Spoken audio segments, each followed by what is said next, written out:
Saya mulai Ibu ya. Bapak-bapak, ibu-ibu, Assalamualaikum warahmatullahi wabarakatuh.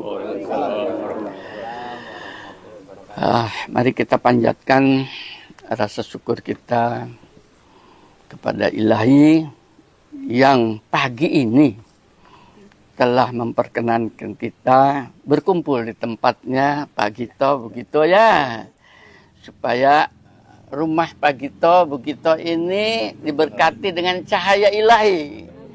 Jangan rumah itu dijadikan kuburan, tapi harus bercahaya. Insya Allah nanti karena ini masuk YouTube, ini akan dilihat oleh seluruh dunia.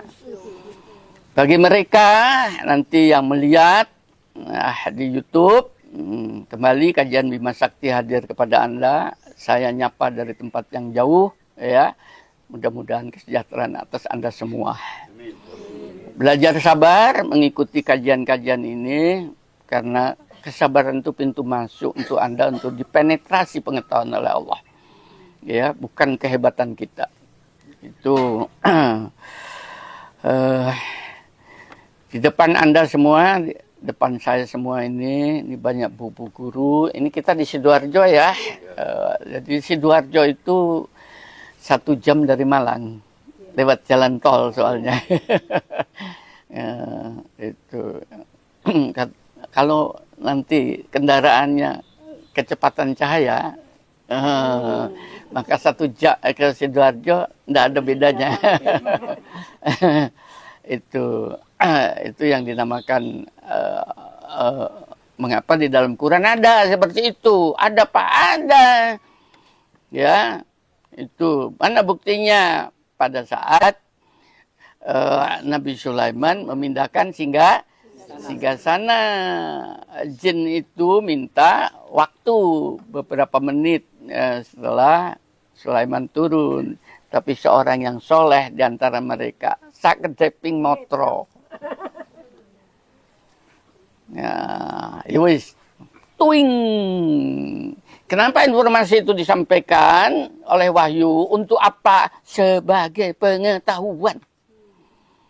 Dan ini tidak bisa diterangkan oleh ustadz-ustadz, sekalipun pakai jenggotnya besar. Wallahi, saya ngomong begitu. Karena ini menyangkut masalah ilmu fisika modern. Isra Mi'raj tidak bisa diterangkan. Ya. Sekalipun keluaran Mekah Madinah.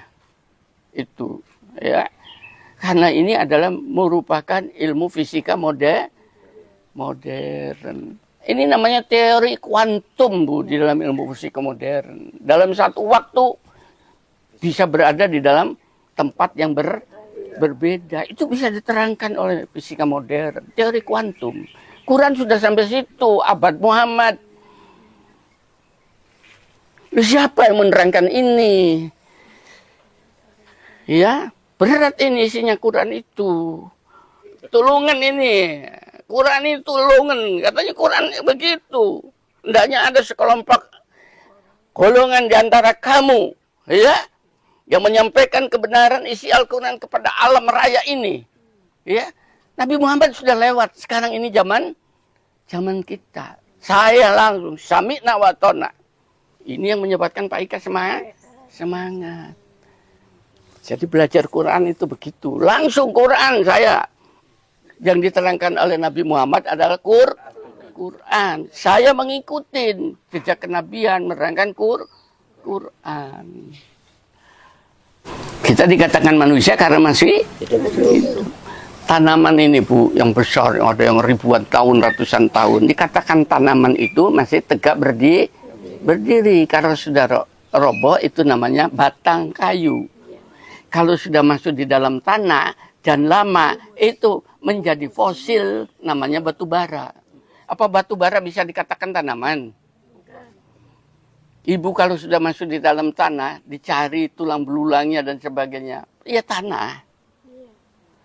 Bahkan manusia, ada juga yang kemudian jadi fosil, jadi batu. Itu, bangsa mana itu Romawi yang Pompei. Ibu kalau lihat di YouTube Pompei, ya, itu negara maksiat, turunkan, ya, meletus gunungnya, padat jadi batu. Jadi ada yang sedang kelonan, Bu, jadi batu. Itu namanya fosil, bukan manusia lagi. Ya, kita ini dalam hidup sebagai manusia ini adalah sebuah kurnia yang besar. Tolong ini dihargai. Gunakan itu, analisis itu. Kita itu dikasih kurnia intelektual namanya. Dan itu kurnia yang paling besar, yang mengalahkan seluruh makhluk yang pernah diciptakan oleh Allah. Itu adalah intelektual. Buktinya apa? Pada kejadian Adam. Malaikat tidak setuju tadinya. Jin tidak setuju. Akhirnya diadu oleh Tuhan. Apa yang diadu? Intelektualnya. Malaikat tidak mampu. Malaikat itu spesialis. Misalnya malaikat pengaduk kopi, yang hanya tahunya kopi. Teh coklat nggak tahu. Itu malaikat. Makanya malaikat pencabut nyawa suruh membawa wahyu, gak bisa.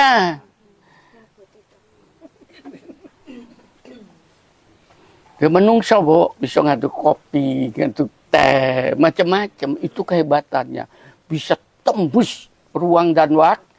Itu kehebatan manusia. Buktinya mana? Itu peristiwa Isra Mi'raj. Peristiwa nomor itu jangan ibu mau dibohongi oleh tentang dongeng. Nabi Muhammad ketemu langit ini. Dari mana itu? Ya. Dowone, hafal orang. Itu dongeng. Tidak.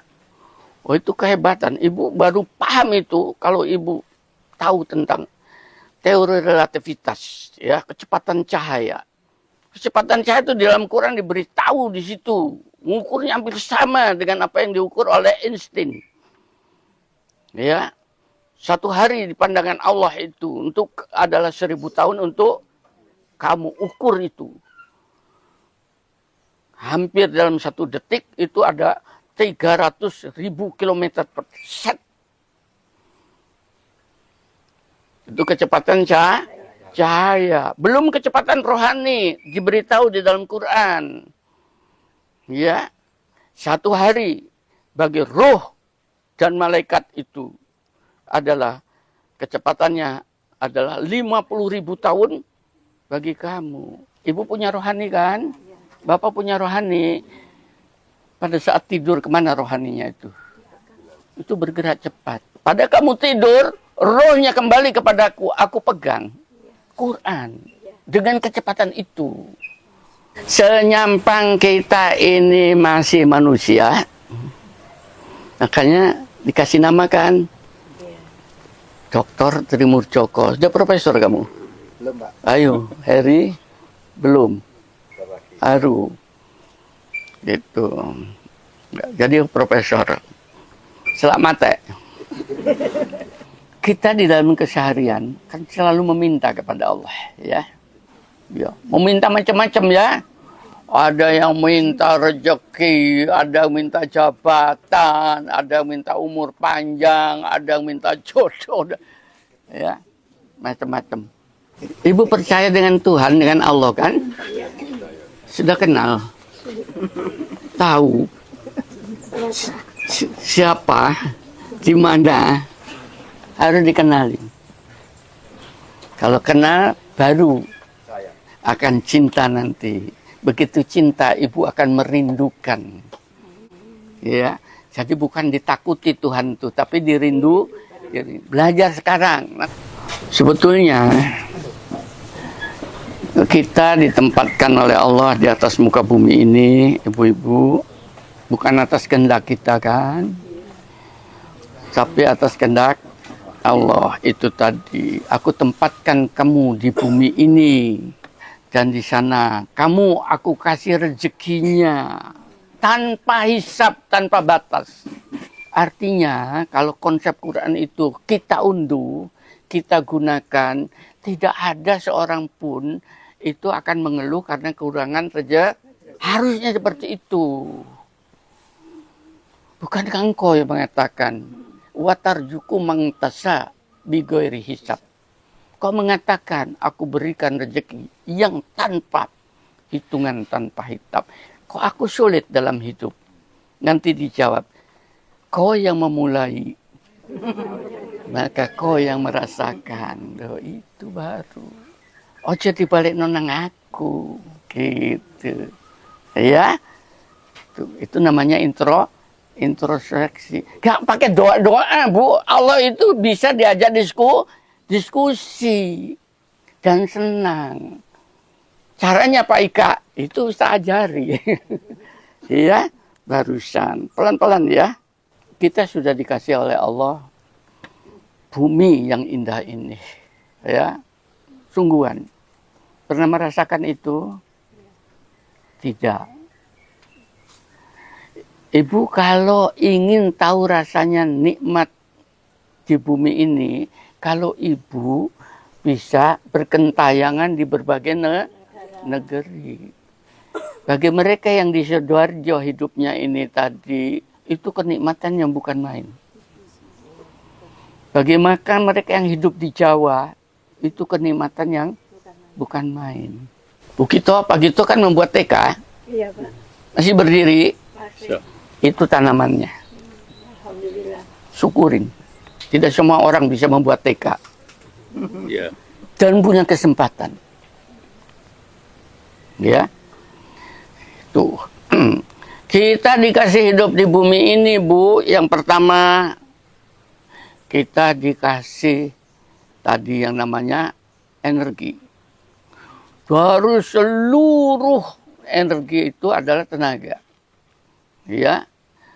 Energi itu adalah sebuah jauhar, sebuah keberadaan yang diciptakan oleh Allah sebelum semua benda ini tercipta. Ya, itu energi pertama. Dari energi itulah kemudian tercipta benda. Ibu lihat tanaman di sekitar ini kan ya. Kan kelihatannya hanya gelegere kan begitu ya. Loh, ini firman, Bu. Ya, ini firman Allah tapi bukan dalam bentuk oral, tapi firman Allah di dalam bentuk alam. Ya, ini firman. Yang bisa mengetahui itu firman, orang berpengetahuan. Oleh karena itu, yang memahami Quran adalah mereka yang berpengetahuan. Gitu loh ya. Kenapa saya katakan itu? Ini dikatakan energi. Nah, itu karena adanya matahari. Matahari itu adalah sumber energi yang kemudian dipancarkan menjadi cahaya matahari masuk ke sini. Energinya diserap oleh tanaman di dalam proses fotosintesis. Itu kan enak ya. Itu. Dan itu diatur. Dikiranya daun itu hanya hijau. Bu, maaf ya, ada mulutnya di bawahnya itu. Itu membuka menutup seperti kita, seperti ikan. Masa tanaman bisa membuat mulutnya sendiri? Coba. Makanya belajar Islam bukan di masjid, Bu. Gak ono tanduran. Tapi belajar Islam adalah di dalam alam baru enak. Kita dikasih energi, Bu. Pada diri kita ini ada dua energi. Energi fisik dan energi rohani. Itu bukan kita yang membuat. Bahkan kita tidak pernah tahu. Energi fisik digelontor tentunya secara fisik. Makan, minum, kan begitu ya. Itu tadi energi fisik. Energi fisik akhirnya berkembanglah jadi wujud. Ya. Makanya itu. Kalau wajahnya Anda loyo, kurang energi hari ini ya. Gitu ya. Itu tadi. Makanya jangan murang-muring, Bu. Jangan mudah marah, mecotot. Wajah itu menjadi serem. Senyum. Smile please. Ya. Itu sebuah karunia. Paham ya? Pancaran energi ilahiyat namanya. Yang kedua, energi rohani. Rohani salah satu diantaranya terpancar keluar adalah semangat hidup. Quran mengatakan, anak-anakku, Yakub kepada anak-anaknya, masuklah ke negeri Mesir itu dari tempat-tempat yang berbeda pintu masuknya, dan jangan kalian putus asa. Karena putus asa itu adalah sebuah perbuatan yang zolim. Sifatnya orang-orang kufur, tidak beriman. Jadi kita tidak boleh patah semangat. Itu energi namanya. Di Quran disebutkan seperti itu. Pernahkah itu langsung diamalkan? Belum. Einstein itu pernah ditanya, apakah kamu, kan ahli fisika yang kayak demikian, teori relativitasnya nggak ada yang ngalahkan sama sekarang ya. Apakah kamu percaya dengan adanya Tuhan? Gitu. Saya percaya, tapi Tuhannya kamu dengan Tuhan saya beda. Karena Tuhan saya adalah Tuhan yang aku yakinin. Dialah pengatur segala langit dan bumi dengan teori-teori fisika saya. Dia melihat Tuhan itu dengan kebenaran ilmunya. Sedangkan kamu melihat Tuhan itu dengan keyakinan yang bodoh. Itu Einstein. Sama, Bu. Dengan penemu teori the black hole. Itu seorang cacat. Di YouTube saya kemarin sudah keluarkan. Ya, dia cacat, Bu, ngomong saja suaranya pakai pengeras lewat sini, Bu. Gitu. Udah begini. Dapat hadiah Nobel. Kenapa? Ternyata di dalam alam ini ada lubang yang besar. Yang melebihi kecepatan cahaya. Cahaya matahari aja nggak bisa lari, kesedot. Ya. Nah itu. Itu kayak trompet raksasa. Kesedot. Qurannya mengatakan begitu, pada hari kiamat itu akan ditiup trompet. Kan begitu ya. Kalau yang menemukan kan orang barat. Kesedot. Bumi kesedot. Seluruh matahari kesedot entah kemana. Ada di dalam alam. Orang cacat. Orang yang katanya tidak sholat. Ditanya, apa kamu percaya dengan Tuhan? Lalu bagaimana menciptakan seperti ini? Kalau bukan pencipta yang maha kreatif, maha besar seperti itu. Nggak mungkin itu terjadi dengan sendirinya. Ada yang mengatur. Percaya kan? Gitu loh ya. Makanya jangan kemudian kita itu mengadili orang dengan ilmu fikih. Oh, dia bukan kelompok saya, dia kafir, dia enggak boleh, Bu. Kalau dia tahu salah, dekatin supaya dia tahu betulnya. Kasihan. Maka kesulitan apapun yang kamu datangi, kamu hadapi dalam alam, baik di tempat kamu maupun dimanapun kamu berada, itu jangan kesulitan, tapi itu dijadikan sebuah tantangan. YouTube saya kemarin begitu. Senyampang kita masih jadi manusia, belum jadi tadi namanya fosil, maka mari hidup ini seluruhnya jadi tantangan. Seluruhnya, Bu. Kalau ibu bapak dalam sehari-hari itu dibombardimen dengan macam-macam kesulitan, bersyukur. Syukurin. Alhamdulillah saya dapat kesulitan lagi. Ya, alhamdulillah Pak, berat. Tahu Allah itu berat. Kenapa? Karena ada yang namanya la haula wala quwata illa billah. Kalau tidak engkau yang memberikan kekuatan Tuanku, aku akan punah oleh kesulitan ini tadi. Maka nanti yang namanya kesulitan itu jadi sebuah tantangan. Kalau sudah itu, ibu akan mencari tantangan-tantangan baru. Saya di dalam hidup seperti itu, Bu. Dalam hidup saya bukan mencari kemudahan, Bu. Tapi saya mencari kesulitan. Jangan menghindarin. tapi didekati, dicari. Saya ambil dari ayat innamal usri yusra wa innamal usri yusra. Setelah kesulitan ada kemudahan. Kamu ingin dapat kemudahannya, kesulitannya ndak mau, ndak fair dong. Ibu, pernah pegang ini. Jangan pernah ada di dalam detak hati sejak saat ini bahwa Tuhan itu minta disembah. Tidak. Allah itu tidak minta disembah oleh makhluk. Ya. Itu di dalam Al-Quran. Kepadamu aku menyembah. Salah. Ya. Bukan menyembah itu. Ya, Allah tidak minta disembah. Apa yang diturunkan oleh Allah, apa itu sholat, itu bukan untuk menyembah Allah, tapi untuk memuliakan Anda. Itu kebutuhan Anda, supaya Anda bisa berkomunikasi dengan ilahi. Ini softwarenya. Tahu software? Nggak ada jalan lain. Begini caranya, ada rujukannya. Oleh kenabian, diikutin. Itu alat komunikasi, menjadi kebutuhan dasar manusia. Bukan untuk menyembah Allah. Keliru. Tidak butuh. Aku tidak membutuhkan kamu. Kamulah yang membutuhkan aku. Karena Rahman Rahimku ini, karena kalian butuh, aku kasih tata caranya. Oleh karena itu, jangan ngejar-ngejar sholat supaya dapat pahala. Emangnya you siapa katanya Tuhan? Lu sungguhan. Tuhan itu zat yang maha sibuk.